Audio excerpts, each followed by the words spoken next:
Hello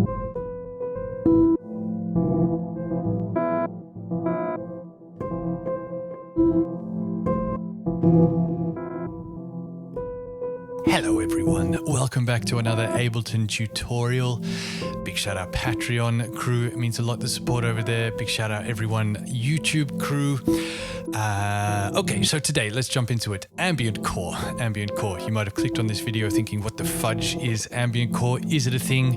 I don't know. Is it a thing? We're going to find out today. I'm going to explore some ideas. Then you can let me know if you think it's a thing or not.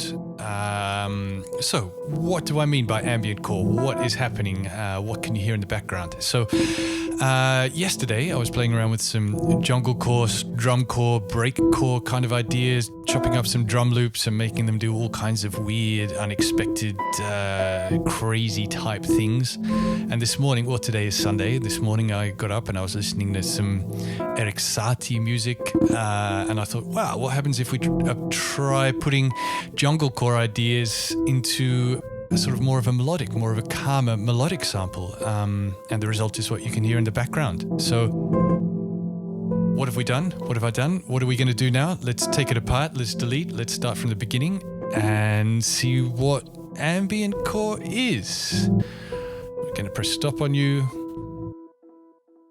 Going to delete, and we're going to start. Well, when I say we're going to start from the beginning, I have a piano sample here. I mentioned I was listening to some Satie, and so this was sort of based on the first 8 bars of one of the gymnopedies.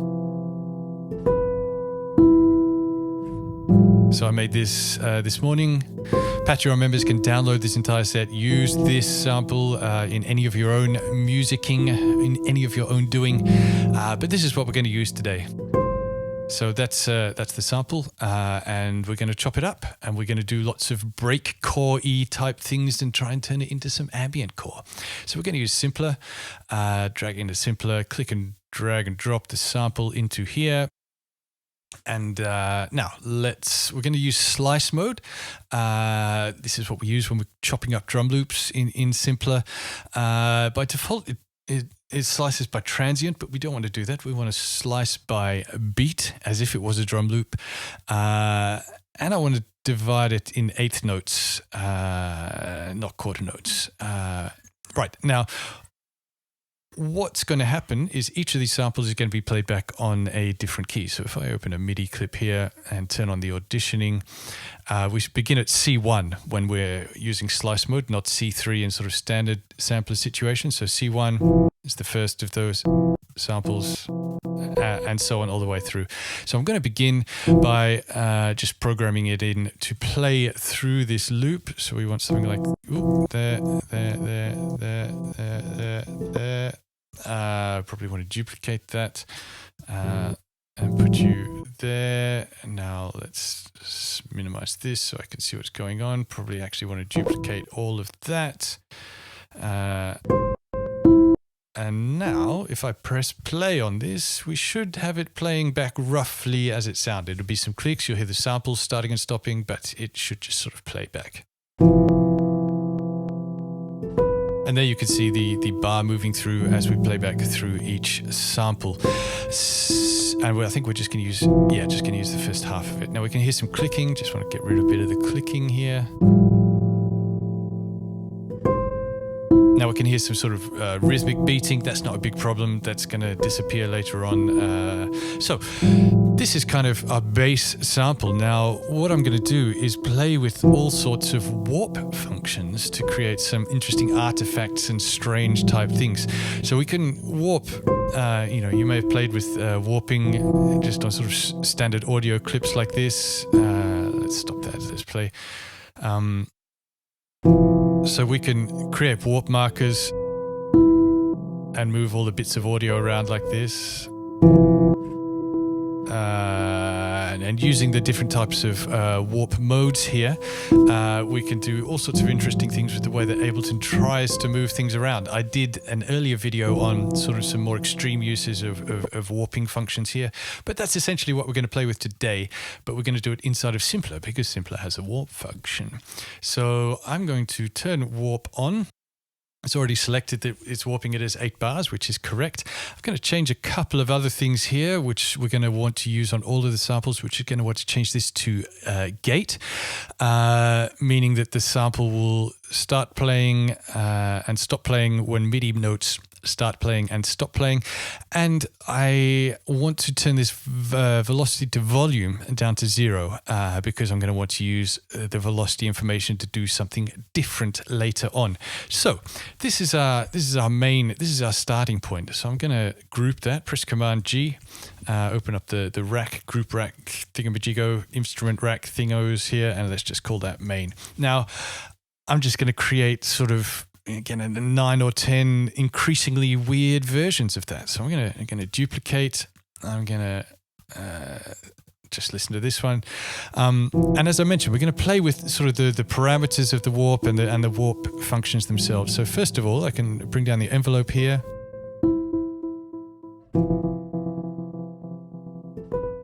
And you can already hear that's doing something quite interesting with the transients. So let's just call that a bit stuttery. Let's see if I can take this a bit further. What happens if we turn that right down? And let's make this. Let's call that washy. I think I want to put a reverb on this one. Let's use hybrid reverb. Why not?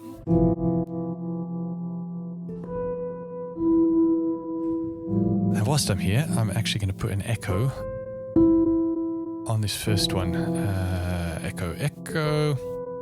Just kind of a simple.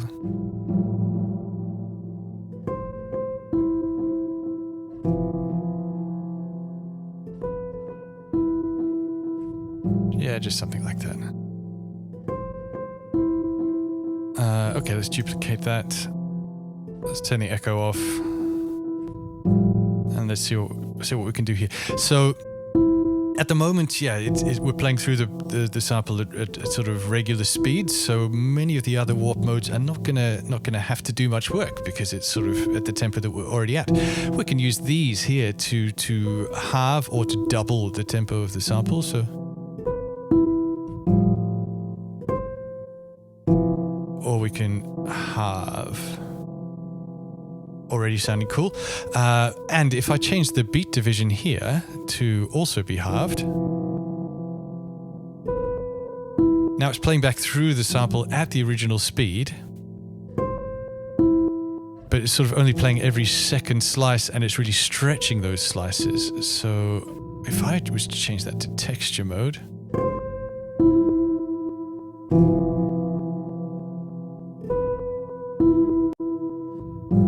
let's call this texture 1.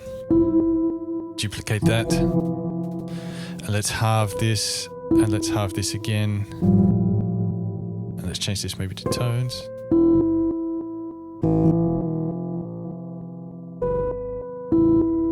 No, I think I liked it on texture actually better. Yeah, this is kind of cool. Okay, let's call that texture 2. Can we go further? Lovely. Texture 2, texture 3. No, let's bring the grain size really down on this. And in fact, yeah. Let's just leave that. Let's come back to texture 2. And now what happens if we change this back to quarter notes? Ooh, this is going to be nice to play with. But what happens if we...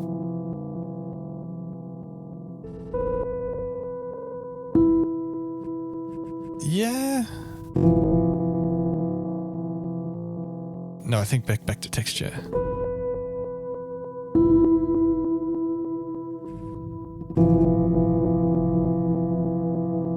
Oh, this is nice. Yeah, maybe that needed to actually go through though. Yeah, so this is half speed 1. Oop. This is nice. Let's duplicate that. Let's do something even weirder. What happens if we transpose it up? Yeah, now it's really struggling.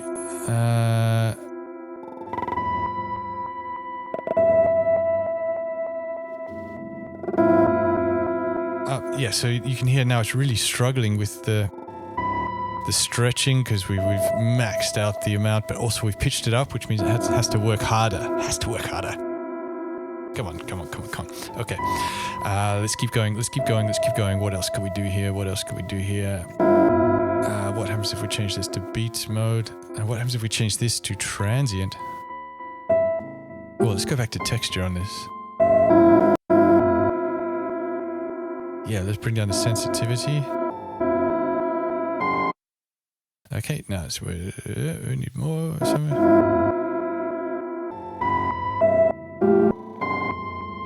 This is cool. Let's call this transient. Okay, what, 2, 3, 4, 5, 6, 7, 8. Let's do one more. What happens if we go down an octave?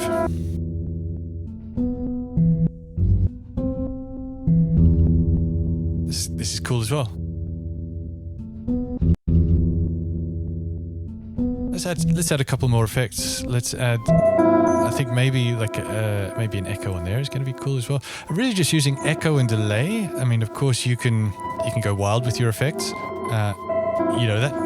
You're adults. You don't need me to tell you can go wild with your effects. That was cool when I just changed that a little bit. So let's slow this rate down and let's map you onto here.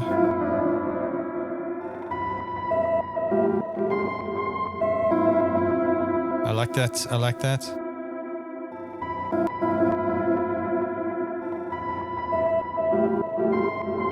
Okay. So we have a bunch of different versions now. So now let's get to the point where we start choosing between them. And I mentioned before that I wanted to use the velocity for something else, and choosing between these is what I want to use the velocity for. So we're going to open up the velocity chain here. And we've got them all selected. I'm going to right click and distribute ranges equally. So now you can see that the velocity choice is picking between which of these weird versions we've made that it's going to go to. So for instance, if I can now come back in here, select all of these MIDI notes, and I move the velocity down to 1. We can see the velocity bar here, and that's only choosing this first version, the main version. If I move the velocity to sort of 78, then we're on this half speed version, which is really nice over here.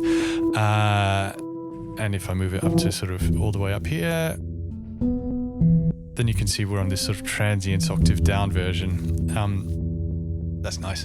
Okay, so I'm going to leave it all up at 127, and then in velocity variation, I'm just going to make that completely random, so that each 8th note slice is picking a random velocity, and therefore it's picking a random slice of the piano chord pi. Now we can control this a bit more. We can use like a MIDI effect. MIDI velocity effect in here, and so I can use this to control where the MIDI information is being sent. For instance, if I bring the high output all the way down to 1, we can see now again it's only choosing the main sample. If I slide it up to sort of around 39, now we're just choosing between these first 3, which are sort of relatively standard. If I put all the way up, now we're only getting weird ones. So using this kind of using the velocity MIDI device, we can really shape where the velocity is being sent. So we can also do that inside the MIDI clip. So for instance, if I wanted those two high notes that sort of come at the start of bar 2 and the start of bar 4. Let's say I always wanted those to come out of the main, so that those little melodic notes are a bit cleaner. Then I can just bring the velocity down on those.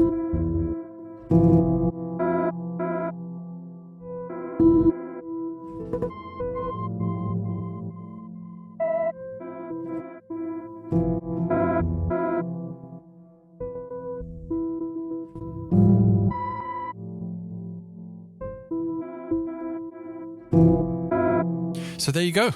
That's the idea. That's the technique. Of course, you could push these things a lot further with the sort of craziness that you get up to inside each of these simplers, with the effects that you put at the end of it. But is this ambient core?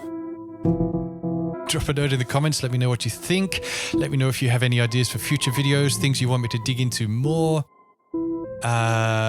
Enjoy ambient coring. Enjoy making. Thanks for being here.